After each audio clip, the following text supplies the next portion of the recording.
এজন্য বিশ্বনবী মুহাম্মদ সাল্লাল্লাহু আলাইহি সাল্লাম বলেন, যে ব্যক্তি শাওয়ালের 6টি রোজা রাখবে আমি রব্বুল আলামিন তাকে 7টি পুরস্কারে পুরস্কৃত করব।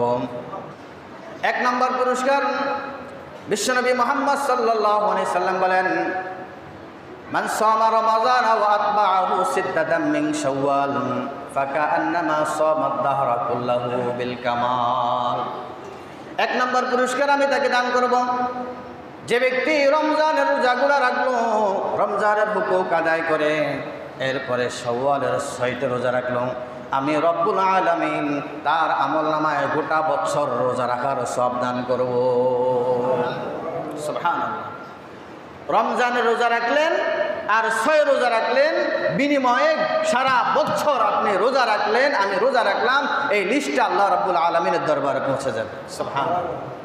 এই যে রমজান, আমরা রমজানের রোজাগুলা রাখলাম, আল্লাহ রাসূল সাল্লাল্লাহু আলাইহি সাল্লাম বলেন, যে ব্যক্তি পবিত্র রমজানুল মুবারকের 30টা রোজা সম্পূর্ণ করবে সঠিকভাবে, এরপরে শাওয়াল মাসের 6টি রোজা নফল রোজা রাখবে, আমি রব্বুল আলামিন তাকে পুরাটা বছর রোজা রাখার সওয়াব তার আমলনামা দান করব। এটা কিসের কারণে হয়েছে? রমজানের সাথে লাগার কারণে, রমজানের সাথে লাগার কারণে। এই জন্য বিশ্বনবী মুহাম্মদ সাল্লাল্লাহু আলাইহি সাল্লাম বলেন, যে ব্যক্তি শাওয়ালের 6টি রোজা রাখবে আমি রব্বুল আলামিন তাকে 7টি পুরস্কারে পুরস্কৃত করব। যে ব্যক্তি রমজানের রোজাগুলো রাখলো, রমজানের রোজা না রেখে নয়, শর্ত হলো সর্বপ্রথম তাকে রমজানের রোজাগুলো রাখতে হবে। রমজানের 30টি রোজা অথবা 29টি রোজা যায় আল্লাহ রাব্বুল আলামিনের পক্ষ থেকে যেটাই বরাদ্দ হয়, ওই রমজানের রোজাগুলো রাখার পরে যে ব্যক্তি শাওয়াল মাসের 6টি রোজা অতিরিক্ত রাখবে আমি রব্বুল আলামিন তাকে 7টি পুরস্কার দান করব। 1 নম্বর পুরস্কার, বিশ্বনবী মুহাম্মদ সাল্লাল্লাহু আলাইহি সাল্লাম বলেন, মান সামা রমাযান ওয়া আতবাআহু সিত্তাতাম মিন শাওয়াল ফাকাআন্নামা সামা আদ-দাহরা কুল্লাহু বিল কামাল। 1 নম্বর পুরস্কার আমি তাকে দান করব, যে ব্যক্তি রমজানের রোজাগুলো রাখলো, রমজানের হুকুক আদায় করে এরপরে শাওয়ালের 6টি রোজা রাখলো, আমি রব্বুল আলামিন তার আমলনামায় গোটা বছর রোজা রাখার সওয়াব দান করব। সুবহানাল্লাহ। রমজানের রোজা রাখলেন আর 6 রোজা রাখলেন, বিনিময়ে সারা বছর আপনি রোজা রাখলেন, আমি রোজা রাখলাম, এই লিস্টটা আল্লাহ রাব্বুল আলামিনের দরবারে পৌঁছে যাবে। সুবহানাল্লাহ। এজন্য রমজান যারা রমজানের রোজা রাখবে তারা এই শাওয়ালের 6টি রোজা রাখা চাই। কেননা আপনি 1 মাসের রোজদারি কেন হবেন? আল্লাহ রাব্বুল আলামিনের দরবারে যাতে করে আমি সারা বছর রোজাদারের লিস্টে থাকতে পারি, সেই নিয়তে আমাকে রোজা রাখতে হবে, ঠিক না? 1 মাস অনেক কষ্ট করে আমরা রোজা রেখেছি, যদি 1টি মাস ধারাবাহিকভাবে 30টা রোজা ধারাবাহিকভাবে একটাও ভাঙতে পারে নাই, রোজা রাখা লাগছে, আল্লাহ রাব্বুল আলামিনের বিধিবিধান মানা লাগছে, সেখানে শাওয়াল মাসের মাত্র 6টি রোজা ভেঙে ভেঙেও রাখা যায়। আমার আজকে ভালো লাগছে, আজকে একটা রোজা রাখলাম, আগামীকাল ভালো লাগতেছে না, রোজাটা রাখলাম না, কোনো সমস্যা নেই। এরপরের দিন আবার ভালো লাগছে, রোজাটা রাখলাম। 30টা দিনের ভিতরে মাত্র 6টি দিন রোজা রাখা, এটা স্বাভাবিক না অস্বাভাবিক? এটা সম্ভব নাকি অসম্ভব? এজন্য যেহেতু দীর্ঘ 1টি মাস আমি আপনি যারা রোজা রেখেছি তাদেরকে আমি উদারত আহ্বান করব, 1টি মাস যদি কষ্ট করে আল্লাহ রাব্বুল আলামিনের দরবারে রোজা রাখা সম্ভব হতে পারে আপনার দ্বারা, তাহলে বাকি শাওয়াল মাসের 6টি রোজাও আপনার দ্বারা সম্ভব। আর এই 6টি রোজা রাখার দ্বারা আল্লাহ রাব্বুল আলামিন আপনাকে 1 মাসের রোজাদার হিসাবে দেখবেন না, গোটা বছরের রোজাদার হিসাবে আপনাকে দেখবেন। এজন্য রোজাগুলো রাখবেন তো ইনশাআল্লাহ। এটা হলো 1 নম্বর পুরস্কার। 2 নম্বর পুরস্কার, আল্লাহ রাব্বুল আলামিনের হাবিব বিশ্বনবী মুহাম্মদ সাল্লাল্লাহু আলাইহি সাল্লাম বলেন, ওয়া আতাহু বিসিয়ামি কুল্লা ইয়াউমিন সাওয়াবা 40 ইয়াওমা। বিশ্বনবী মুহাম্মদ সাল্লাল্লাহু আলাইহি সাল্লাম বলেন, যে ব্যক্তি রমজানের পরে শাওয়ালের 6টি রোজা রাখবে, প্রতিটা রোজার বিনিময়ে আল্লাহ রাব্বুল আলামিন এক্সট্রা ভাবে তাকে 40টি রোজা রাখার সওয়াব দেবে। যে ব্যক্তি রমজানের রোজা রাখলো আবার শাওয়ালের 6টি রোজা রাখলো, বিশ্বনবী মুহাম্মদ সাল্লাল্লাহু আলাইহি সাল্লাম বলেন সেটা সারা বছর রোজাদারের লিস্টের মধ্যে নাম উঠিয়ে নিল। এরপরেও আল্লাহ রাব্বুল আলামিন এই 6টি রোজার প্রত্যেকটা রোজার বিনিময়ে 40টা রোজা রাখার সওয়াব তার আমলনামায় দান করবে। তাহলে সারা বছর তো রোজা রাখলামই, এরপরেও 6টি রোজার আরও এক্সট্রা একটা সওয়াব, এক একটা রোজার বিনিময়ে 40টা রোজা রাখার সওয়াব তার আমলনামায় ঢুকাবে। সুবহানাল্লাহ। তাহলে আবার হিসাব করেন, একটা রোজার বিনিময় যদি 40টা হয় তাহলে 6টা 424 240 দিন রোজা রাখার সব তার আমলনামা আবার এক্সট্রা ভাবে ঢুকাবে। সুবহানাল্লাহ। এই যে সবগুলা সামান্য একটু চেষ্টা করলে হয়ে যায়, ঠিক কিনা? 3 নম্বর, আল্লাহ রাব্বুল আলামিনের হাবিব বিশ্বনবী মুহাম্মদ সাল্লাল্লাহু আলাইহি সাল্লাম বলেন ওয়ারাফা আনহু আযাবাল কবর, এবং যে ব্যক্তি রমজানের রোজা রাখার পর শাওয়াল মাসের 6টি রোজা রাখবে, আল্লাহ রাব্বুল আলামিন কবরের আযাব তার থেকে উঠায় নেবে। মনে করেন শাওয়ালের 6টি রোজা রাখলেন আর এরপরে মারা গেলেন, কবরে আযাব আর আপনার হলো না। সুবহানাল্লাহ। ওয়ারাফা আনহু আযাবাল কবর, ওই ব্যক্তি থেকে আল্লাহ রাব্বুল আলামিন কবরে আযাবটাকে উঠায় নেবেন, মানে দূর করে দিবেন, তাকে কবরে আযাব দিবেন না। যেই কবরের আযাবের ভয়ে হযরত ওসমান রাদিয়াল্লাহু তাআলা আনহু যখন কবরের পাশে দিয়ে যেতেন তখন তিনি ঝরঝর করে কাঁদতেন, মনে হচ্ছে তিনাকে কেউ বর্ষা মেরে আঘাত করছে। আঘাতপ্রাপ্ত হয়ে যেভাবে মানুষ কান্নার রোল পালিয়ে দেয়, হযরত ওসমান রাদিয়াল্লাহু তাআলা আনহু কবরের পাশ দিয়ে গেলে এভাবে কান্নার রোল পালিয়ে দিতেন। ওসমানকে জিজ্ঞেস করা হলো, ওসমান তোমাকে অন্য কোনো সময় এভাবে কান্নাকাটি করতে দেখা যায় না, কবরে আযাব আসলেই তুমি যেভাবে কান্নাকাটি করো, কারণ কি? হযরত ওসমান রাদিয়াল্লাহু তাআলা আনহু তখন ওই ব্যক্তিদেরকে লক্ষ্য করে বলেন, দুনিয়া থেকে যাওয়ার পর মালাকুল মউত আসার পর সর্বপ্রথম ঘাঁটি হলো কবর। যে ব্যক্তি এই কবর থেকে নিষ্কৃতি পেয়ে গেল, যে ব্যক্তি এই কবরের আযাব থেকে মুক্তি পেয়ে গেল, সে ব্যক্তি বাকি সমস্ত বর্ডার থেকে নিষ্কৃতি পেয়ে গেল। যে ব্যক্তি কবর আযাব থেকে মুক্ত হয়ে গেল, কবর হলো দুনিয়ায় যাওয়ার পর আখিরাতের প্রথম ইমিগ্রেশন। যে ব্যক্তি প্রথম ইমিগ্রেশনটা ঠিকমতো খরচ করল, পার করে দিল, বাকি ইমিগ্রেশনগুলো তার কোনো টেনশন থাকে না, তার কোনো চিন্তা থাকে না। কিন্তু যে ব্যক্তি প্রথম ইমিগ্রেশনে ধরা খেয়ে যায়, সে ব্যক্তি আর বিদেশ যেতে পারে না। কবর হলো আখিরাতের প্রথম ইমিগ্রেশন।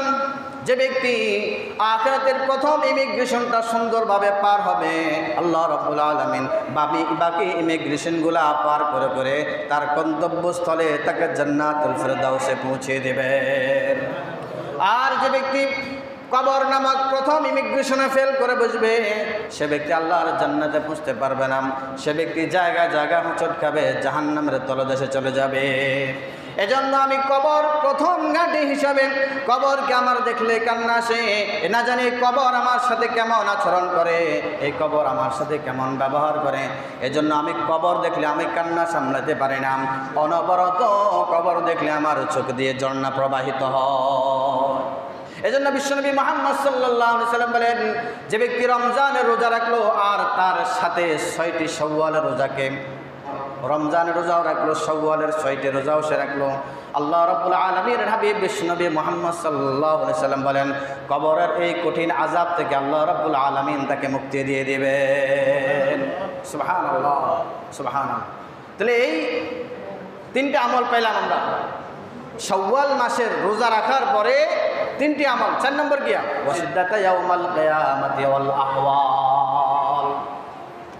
বিশ্বনবী মুহাম্মদ সাল্লাল্লাহু আলাইহি সাল্লাম বলেন, যে ব্যক্তি রমজানের রোজা রাখলো তারপরে শাওয়ালের 6টি রোজা রাখবেন, আল্লাহ রাব্বুল আলামিনের হাবিব বিশ্বনবী মুহাম্মদ সাল্লাল্লাহু আলাইহি সাল্লাম বলেন, 4 নম্বর তাকে পুরস্কার দেওয়া হবে ওয়াসিদ্দাতা ইয়াউমাল কিয়ামাতি ওয়াল আহওয়াল।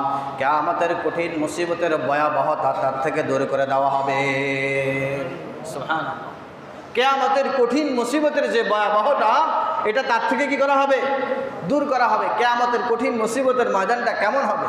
50,000 বছর সমতুল্য হবে কিয়ামতের ময়দানটা। দুনিয়ার 50,000 বছর সমান আখিরাতের একদিন। দুনিয়ার 50,000 বছরের সমান আখিরাতের কয়দিন? একদিন। এই আখিরাতের 50,000 বছর লম্বা হবে হাসরের ময়দানটা, যেদিন আল্লাহ রাব্বুল আলামিন পৃথিবীটাকে তামা বানিয়ে দিবেন। গাছপালা, তরুলতা, গ্রহ নক্ষত্র, পাহাড় পর্বত কিচ্ছু থাকবে না, সব সমতল ভূমি রূপান্তরিত হবে। এমত অবস্থা যে সূর্যটা এখন আমাদের থেকে, যে সূর্যটা পৃথিবী থেকে 13 লক্ষ গুণ বড়, সূর্যটার পিঠ দিয়ে আমাদেরকে তাপ দিচ্ছে, একটা মুখও আমাদেরকে না, আমাদের দিকে নেয়। মুখ 12টি মুখে আল্লাহ পাক উপরের দিকে রাখছেন। 12টি মুখ কোন দিকে আছেন এখন? শুধু ফিট, যেদিকে মুখ না, ফিট। এই ফিটটা দুনিয়ার দিকে ফিরিয়ে দেওয়া হয়েছে, তাও হাজার হাজার লক্ষ লক্ষ বর্গমাইল দূরে, লক্ষ কোটি বর্গমাইল দূরে। যে সূর্যটা পৃথিবী থেকে 13 লক্ষ গুণ বড়, এটা এখান থেকে একটা ফুটবলের মতো দেখা যায়। আল্লাহ রাব্বুল আলামিন এই সূর্যটাকেই হাসরের ময়দানে প্রত্যেকটা হাসরবাসীর এক হাত থেকে 1.5 হাতের মাথায় রাখবেন এবং 12টি মুখ এই হাসরবাসীর দিকে ফিরিয়ে দিবেন। রৌদ্রের উত্তাপ্ততা, মানুষের যেভাবে আমরা সমুদ্রে গেলে যেরকম সমুদ্রে উত্তাল তরঙ্গ ঢেউ খেলতে দেখি, মানুষের ঘাম আর ফুজ গলে গলে ওই হাসরের ময়দানটা একটা নহরে রূপান্তরিত হয়ে যাবে। নিচে জমিনটা তামা হয়ে যাবে, দাঁড়ানোর কোনো সুযোগ থাকবে না। গরমে উত্তপ্ততা বিরাজ করবে, নিচেও গরম, উপরেও গরম, মধ্যখানে পানির ঢেউ আর পানির ঢেউ সব হলো মানুষের ঘাম।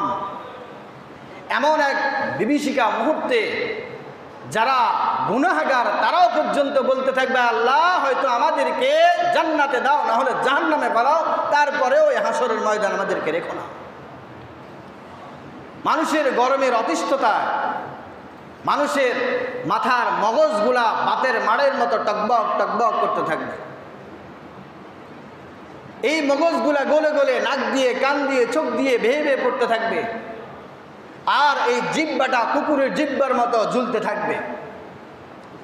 এমতো অবস্থায় মানুষের করুণ পরিস্থিতি। বিশ্বনবী মুহাম্মদ সাল্লাল্লাহু আলাইহি সাল্লাম বলেন, যে ব্যক্তি রমজানের রোজা রাখলো আর শাওয়ালের 6টি রোজা এর সাথে যোগ করলো, আমি রব্বুল আলামিন হাবিব বিশ্বনবী মুহাম্মদ সাল্লাল্লাহু আলাইহি সাল্লাম বলেন, আল্লাহ রাব্বুল আলামিনের হাবিব বলেন, ওই ব্যক্তিকে আল্লাহ রাব্বুল আলামিন কিয়ামতের সে কঠিন মুসিবতের ময়দান থেকে মুক্তি দান করবেন। সুবহানাল্লাহ। অর্থাৎ তাকে আরশে আজিমের নিচে ছায়া দিবেন। সেদিন আল্লাহ পাকের আরশে আজিমের ছায়া ছাড়া কোনো ছায়া থাকবে না, কোনো ছায়া থাকবে না। সেদিন এই বিভীষিকা মুহূর্তে আমাকে আপনাকে বাঁচানোর জন্য আল্লাহ রাব্বুল আলামিন আরশে আজিমের নিচে আমাকে আপনাকে নিয়ে যাবেন। তাহলে আমরা শাওয়াল মাসের 6টি রোজার ফজিলত ফুটছি 4টি। 1 নম্বর, যে ব্যক্তি শাওয়ালের 6টি রোজা রাখবে, রমজানের রোজা রাখার পরে, রমজানের রোজা রাখলো, শাওয়ালের 6টি রোজা রাখলো, তাকে সারা বছর রোজাদার হিসাবে আল্লাহ পাক গণ্য করবেন। 2 নম্বর, যে ব্যক্তি রমজানের রোজা রাখলো, শাওয়ালের 6টি রোজাও রাখলো, সারা বছর তো তাকে রোজাদার হিসেবে গণ্য করবেনই, এর সাথেও প্রতিটি রোজার বিনিময়ে আরও 40টি রোজা রাখার সব তার আমলনামা দান করবে। অর্থাৎ 6টি রোজা রাখলে 240 দিন রোজা রাখার এক্সট্রা একটা সব তাকে দান করবেন। 3 নম্বর, তার থেকে কবরে আযাব দূর করে দিবেন। যেটা দুনিয়া থেকে যাওয়ার পরে প্রথম ঘাঁটি, এই প্রথম ঘাঁটির যে আযাব, গজব, প্রশ্নের উত্তর সব কিছু আল্লাহ পাকের পক্ষ থেকে আল্লাহ পাক দূর করে দিবেন, সমাধান করে দিবেন। 3 নম্বর, কবর থেকে উঠার পরে সর্বপ্রথম যে জায়গা হাসর, যেখানে মানুষের চূড়ান্ত ফয়সালা হয়ে যাবে সে জান্নাতি নাকি জাহান্নামী। জান্নাতি হলে তাকে জান্নাতে প্রেরণ করা হবে, জাহান্নামী হলে তাকে জাহান্নামে দিয়ে দেওয়া হবে। আল্লাহ রাব্বুল আলামিন বলেন, বিশ্বনবী মুহাম্মদ সাল্লাল্লাহু আলাইহি সাল্লাম বলেন, 4 নম্বর, তার সেই মুহূর্তের কিয়ামতের কঠিন মুসিবতের ময়দানে যেদিন তার জান্নাত হবে নাকি জাহান্নাম হবে এই বিষয় নিয়ে সে দুশ্চিন্তা থাকবে, যেদিন তার মাথার উপর সূর্য থাকবে, যেদিন তার পায়ের মাটিগুলা তামা হয়ে যাবে, যেদিন তার মগজগুলা গলে গলে নাকে দিয়ে কানে দিয়ে বেয়ে বেয়ে পড়তে থাকবে, এমন এক মুহূর্তে সে আশ্রয় তালাশ করবে। সেদিন আল্লাহ রাব্বুল আলামিন আল্লাহ পাকের আরশে আজিমের নিচে ওই বান্দাকে আশ্রয় দিয়ে আল্লাহর জান্নাতে প্রবেশ করাবে। তাহলে শাওয়ালের 6টা রোজা রাখতে প্রস্তুত আছেন তো ইনশাআল্লাহ? আল্লাহ রাব্বুল আলামিন, আমরা যারা 30টা রোজা রাখছি সম্ভব হয়েছে না আমাদের দ্বারা, তো বাকি 6টা রোজা রাখতে কি সমস্যা হইব নি? যারা রোজা রাখছেন 30টা রোজা, প্রত্যেকের জন্য জরুরি, আমি মনে করি প্রত্যেকেই রাখা উচিত, প্রত্যেকের জন্য জরুরি। রমজানের 30টা রোজা যেহেতু আপনার দ্বারা হয়েছে, শাওয়ালের 6টি রোজাও আপনি রাখেন, আল্লাহ পাকের দরবারে থেকে 4টি পুরস্কারে পুরস্কৃত হয়ে যান। আল্লাহ পাক আমাদেরকে আমল করার তৌফিক দান করুন।